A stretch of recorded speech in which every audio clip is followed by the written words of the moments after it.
Very good morning to all of you. आप सबका welcome है संडे के दिन पे ऑन माय यूट्यूब चैनल जिसका नाम है साहिल मलिक व्लॉग्स। अगर आप न्यू हैं मेरे चैनल पे तो ज़रूर सब्सक्राइब कीजिएगा सो दैट जो हेल्प अगर आपको मिल रही है, जो अगर नॉलेज आपको मिल रही है वो किसी दूसरे इंसान को भी मिल सके।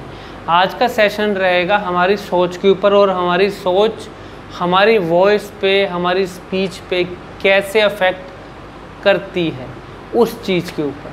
तो सबसे पहले इम्पॉर्टेंट क्या है, व्हाट आर वी थिंकिंग। हम क्या हमेशा पूरे दिन में morning to evening till night क्या सोच रहे हैं, क्या थॉट्स हमारे माइंड में आ रहे हैं। अब आप इसके ऊपर ऑब्ज़र्व करके देखना, एक दिन के अंदर 98% एक इंसान अपने बारे में सोचता है, ना कि सामने वाले के।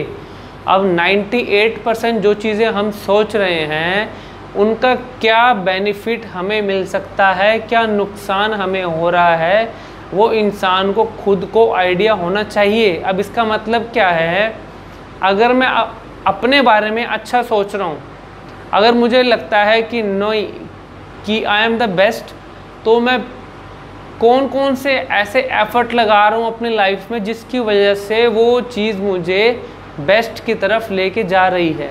अगर मैं सोचता हूँ कि मुझे एक नॉर्मल लाइफ में रहना है, मुझे कुछ भी एक्स्ट्रा नहीं करना, तो मैं एक जगह पे आके लाइफ में स्टैग्नेंट हो रहा हूँ।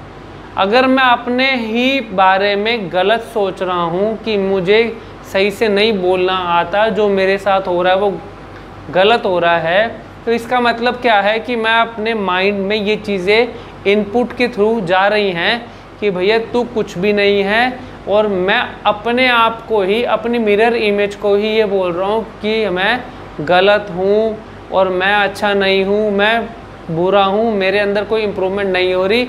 अगर मुझे स्पीकिंग में कोई अगर है दिक्कत तो उसके लिए भी मैं ही ज़िम्मेदार हूँ। अगर मैं उससे ओवरकम हो रहा हूँ उसके लिए भी मैं ही ज़िम्मेदार हूँ। सामने वाला सिर्फ आपको एक राय दे सकता है, उसकी राय, अब एक तरह से मैं कहता हूँ कि सामने वाला आपको एक रास्ता दे रहा है, मैं आपको एक रास्ता दिखा रहा हूँ।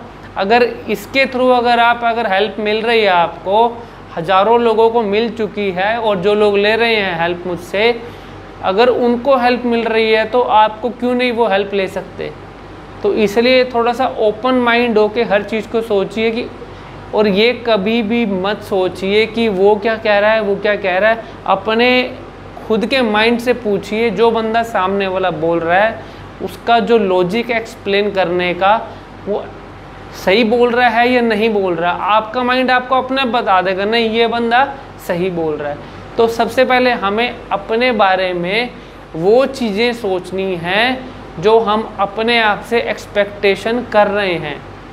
अगर मैं सोच रहा हूँ कि मुझे बहुत अच्छा बोलना है, अगर मैं सोच रहा हूँ कि मुझे एक मोटिवेशनल स्पीकर बनना है, तो मैं कौन से एफ़र्ट कर रहा हूँ अपने लिए। स्पीकिंग मेरी इम्प्रूव हो रही है या नहीं हो रही। अगर नहीं हो रही उसके लिए भी मैं ही जिम्मेदार हूँ, अगर हो रही है वो उसके लिए मेरे को अच्छा बेनिफिट मिलेगा और मैं ही जिम्मेदार हूँ उसके लिए भी। तो उसके बाद हमारे जो थॉट्स आते हैं माइंड के अंदर, विचार जो आते हैं, वो विचार हमारे माइंड को कंट्रोल करते हैं और हमारा माइंड कंट्रोल करता है हमारी वॉइस को, और वॉइस कंट्रोल करती है हमारी फ्लुएंसी को, फ्लो को, और वही लेके आती है क्लैरिटी। अगर मैं यहाँ बात करूँ कि मुझे चाहिए क्लैरिटी, क्लैरिटी हमारी तब आएगी, अब जो इसके पीछे का है प्रोसेस, क्लैरिटी आएगी वॉइस से। वॉइस के लिए हमारी वोकल कॉर्ड सही होनी चाहिए। वोकल कॉर्ड सही है तो हमारा कंट्रोल कहाँ जा रहा है, माइंड की तरफ। कंट्रोल अगर हमारा माइंड हमारे अक्षरों को कर रहा है तो वो सब कुछ सही होगा। और माइंड में जो चीज़ें हम भेज रहे हैं वही तो आउटपुट हमारे मुंह से निकल रहा है, ठीक है ना। तो जैसा सोचोगे, मोटी बात क्या है, जैसा सोचोगे वैसा होगा और वैसा आपके साथ हो रहा होगा। इम्प्रूवमेंट के लिए सोचोगे, इम्प्रूवमेंट होगी। डाउट की तरफ जाओगे, अगर सामने वाले पे उंगली उठाओगे तो डाउट आपके लिए नुकसानदायक है। सामने वाले से तो बहुत लोग ठीक हो रहे हैं, आप ठीक, वो आपकी विषय, अगर आपने ठीक होना है या नहीं होना, ठीक है। उसके बाद क्या है, जो हम अक्षर बोल रहे हैं, फोकस क्या रहता है हमारा, क्लैरिटी में और फ्लो में। जो अटकने वाला भाई होता है या कोई वो अगर हकलाने वाला होता है, उससे ये दिक्कत आ रही होती है कि वो अपनी बात सही से नहीं बोल पाता, उसका फ्लो बीच बीच में टूट रहा है। अब टूटते हुए फ्लो को सही में लेके आना, फ्लुएंसी में लेके आना, क्लैरिटी में लेके आना, एक अभ्यास करना पड़ता है। इसके लिए मेहनत करनी पड़ती है अपने ऊपर। ये मत सोचो कोई चीज़ एक दिन में हो जाए, वो चीज़ नहीं होती। लेकिन ऑनलाइन सेशंस के अंदर मैं जो ले रहा हूँ, या मेरे पास कोई अगर यहाँ पे अगर ऑफलाइन भी आता है, एक सेशन के अंदर मैं 100% आपको दिखा देता हूँ कि ऐसे करके अब देखो आपके अंदर इम्प्रूवमेंट ऐसे आएगी। अगर आप इस रास्ते को फॉलो जल्दी कर लोगे, अगर मेहनत अपने ऊपर एफर्ट अच्छे से लगाओगे, तो आप जल्दी ठीक हो जाओगे। लेकिन समय हर चीज़ में लगता है। 10 साल से अगर आपको दिक्कत है तो 1-2 दिन में कभी भी ठीक नहीं होगी।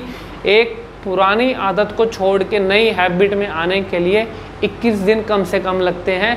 लेकिन मैं टाइम रखता हूँ, एटलीस्ट 1 हफ्ता तो करो तुम। 1 हफ्ते में तुम्हें इम्प्रूवमेंट अपने ऊपर तो दिखे। तो उसके बाद लोग मुझे कहते हैं कि सर हमें ना फर्स्ट वर्ड में दिक्कत आती है, जो हकलाने वाला होता है। मेरे पास अब लोग इंक्वायरीज़ के लिए मेरे को रिंग करते हैं, फ़ोन करेंगे तो उनसे मतलब एक वर्ड होता है, फ़ोन उठाते ही हेलो। अब उनसे हा हेलो पे ही रुक जाते हैं, उनसे हेलो नहीं बोला जा रहा। फर्स्ट वर्ड पे अगर किसी को आ रही है दिक्कत, तो इसका मतलब क्या है, उसका कॉन्फिडेंस लेवल कितना गिरा हुआ है। और वही इंसान मुझे फिर 1 मिनट बाद जब मैं उसके साथ कंफर्टेबल, मैं उसे लेके आता हूँ, उसको अपने जोन में लेके आता हूँ, कंफर्टेबल जोन में, कि भैया अब तुम आराम से बोलो, इसको ऐसे नहीं ऐसे बोलो। तो वही इंसान वही बात को दोबारा रिपीट करता है with clear, with clarity, with fluency. अब वो कैसे हो गया? कंफर्टेबल करने का मतलब क्या है?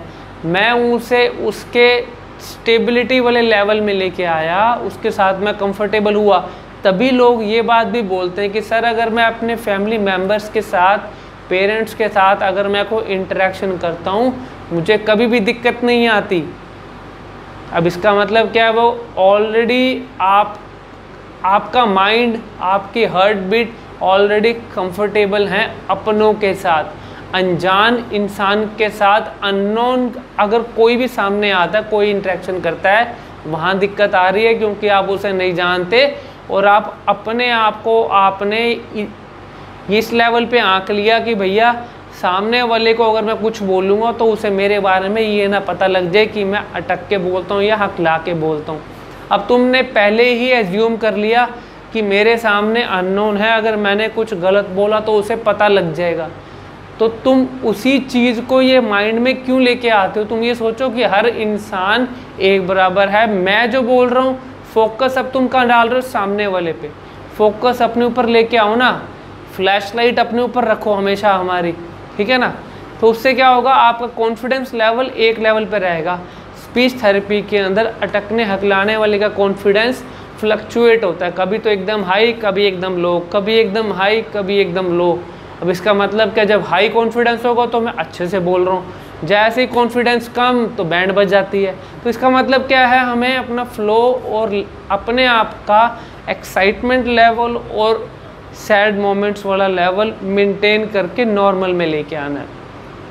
अब लोग कहते हैं कि सर हमारी ना जीभ जो होती है वो थोड़ी मोटी है या उसकी मूवमेंट नहीं हो रही। फ्लेक्सिबिलिटी के लिए एक्सरसाइजेज बहुत सारी मैंने आपको हर वीडियो के अंदर बताई हैं। जीभ की एक्सरसाइज होती है, उसको मुंह से निकाल के बाहर एक बार अपवर्ड, डाउनवर्ड या फिर साइडवेज, ये एक एक्सरसाइज है फ्लेक्सिबिलिटी के लिए। अब लोग कहते हैं कि सर मेरी जीभ इतनी मोटी है, मेरी जीभ इतनी पतली है, मुझसे ये नहीं बोला जाता। ये एक मिथ है। कभी भी कोई इंसान को आप अपने आप से पूछो, एक इंसान की जीभ अगर मोटी होगी और सामने वाले की जीभ, आपको अब ये ज्यूम कर रहे हो उसकी जीभ इतनी पतली है, ऐसा कभी भी नहीं होता। जीभ एक बराबर होती है हर किसी की, मोटी पतली कभी नहीं होती। सिर्फ फ़र्क क्या होता है, फ्लेक्सिबिलिटी का, कितनी फ्लेक्सिबिलिटी से वो अक्षरों को बोल रहा है। अगर उन अक्षरों पे आपकी जीभ की फ्लेक्सिबिलिटी नहीं हो रही, मूवमेंट नहीं हो रही, तो आप उसको नाम के दे रहे हो जीभ मोटी हो गई। तो ऐसा कुछ भी नहीं होता। एक्सरसाइज के ऊपर फोकस रखा करो, मिथ जो होते हैं उनके ऊपर फोकस मत किया करो। उसके बाद क्या है, कोई भी अगर आप मशीनरी अगर यूज़ नहीं होगी, अब मैं आपको एक एग्जांपल देता हूँ। लोग कहते हैं कि सर हमारी जीभ ना एकदम हार्ड है, वो हमसे नहीं बोला जाता। इसका मतलब क्या है, मैं तुम्हें एक एग्जांपल देता हूँ। कोई भी मशीनरी अगर हम यूज़ नहीं करेंगे, मैं अगर नई गाड़ी लेके आया हूँ, गाड़ी मैं ले आया, शोरूम से ले आया और उसको मैंने 1 साल तक यूज़ नहीं किया, अब होगा क्या, वो मशीनरी खड़ी खड़ी खड़ी खड़ी जाम हो जाएगी या उसकी 100 तरह की उसमें दिक्कत आ सकती है, ठीक है ना। अब इसका मतलब क्या है, जब तक कोई चीज़ को हम रेगुलर वे में नहीं यूज़ करेंगे, उसके साथ एक्सरसाइज अगर नहीं करेंगे तो वो जाम हो जाएगी। अब ऐसे ही होता है। अब जिन अक्षरों से हमें डर लगता है, हम उन अक्षरों को बोलते ही नहीं, हम उनका शॉर्टकट मार देते हैं, उनको साइड वे से निकल जाते हैं। रात को हमने नाइट बोल दिया, या अगर नाइट बोलना था तो न में दिक्कत था तो हमने रात बोल दिया। इंग्लिश टू हिंदी या फिर हिंदी टू इंग्लिश के अंदर हम शॉर्टकट मारते हैं या फिर हम हेल्प ले लेते हैं, जिसकी वजह से क्या होता है, हमें माइंड को ये पता लग रहा है कि हमें इन अक्षरों में दिक्कत है, तभी लोग कहते हैं कि हमने अक्षर लिखे हुए हैं, इन अक्षरों में मुझे दिक्कत है। अब तुम अक्षर ही खुद लिख के बैठे हो अपना, तुम अब जैसे वो होता है ना, एक चीज़ कहते हैं कि भैया अपनी जन्म पत्री अपने आप लिख के बैठे हो, इन अक्षरों में मुझे दिक्कत है, तुम्हें लिखने की ज़रूरत ही नहीं थी। तुम सिर्फ ये कोशिश करो कि मेरा मूवमेंट क्या हो रही है। जैसे ही तुम्हारा फोकस मूवमेंट पे रहेगा, अपने वीडियो खुद बना के देखो, तुम्हारा वीडियो तुम्हें ये बता देगा कि मैंने जो ये वर्ड बोला मुझे समझ में आया या नहीं आया। और एक्सरसाइज आप ये किया करो, low pitch to high pitch Om की मैंने हर वीडियो में बताई है आपको। साथ में एक काम और किया करो, छोटे बच्चों के लिए, वो जो लोग अब ये कहते हैं कि वो आई कॉन्टैक्ट नहीं करते, या अगर कोई भी अगर और दिक्कत आती है, अगर वर्ड्स नहीं बोल पा रहे, या हिंदी में दिक्कत आ रही है, या अटरिंग में दिक्कत आ रही है, तो छोटे बच्चों के लिए एक चीज़ और बताऊंगा मैं आपको। बच्चों को एक्सरसाइज सीटिंग, छोटे बच्चों की सीटिंग एक जगह पे नहीं होती इतनी लंबी, तो उसकी सीटिंग इम्प्रूव होने के लिए हमें क्या करना चाहिए, कोई ना कोई एक्टिविटी में इन्वॉल्व करो बच्चों को, मोबाइल के अलावा। मोबाइल एक एक्टिविटी नहीं है, वो एक डेंजरस एक्टिविटी है, ठीक है ना। तो एक एक्टिविटी का मतलब क्या होता है, जैसे कि ड्राइंग करना, या कोई शेप्स वगैरह के बारे में, या कोई फ्रूट्स हो गए, वेजिटेबल हो गए, उनके बारे में उनको फील कराओ, सेंसेशन कराओ कि भैया ये चीज़ हार्ड होती है, सॉफ्ट होती है, और इसका मतलब क्या है, उसका नाम बताओ। तब क्या है, उनकी छोटे बच्चों की होती है लर्निंग एबिलिटी कुछ ज़्यादा, ताकि वो उन चीज़ों को लर्न ईजिली कर सकते हैं। अगर आप एफर्ट लगाएंगे तो वो चीज़ें हर बच्चे को हेल्प होगी उससे, ठीक है ना।